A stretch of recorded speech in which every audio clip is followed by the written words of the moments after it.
Bom, agradecer nosso almoço, que o Laura já fez. Hoje saiu ensopado de batata aqui, né?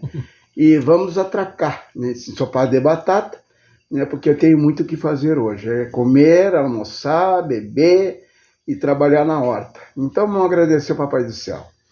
Senhor meu Deus, Senhor meu Jesus, que o Senhor participe, Papai do Céu.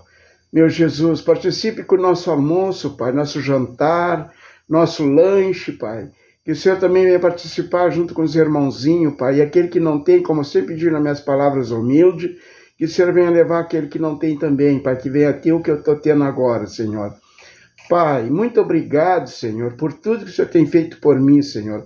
Como ontem recebi uma notícia muito boa lá da Defensoria Pública, e lhe agradeço, Senhor, por tudo, Pai, por tudo que o Senhor tem feito por mim, Senhor. Glória ao Pai, glória ao Filho, do Espírito Santo. Amém, Jesus. Amém, amém.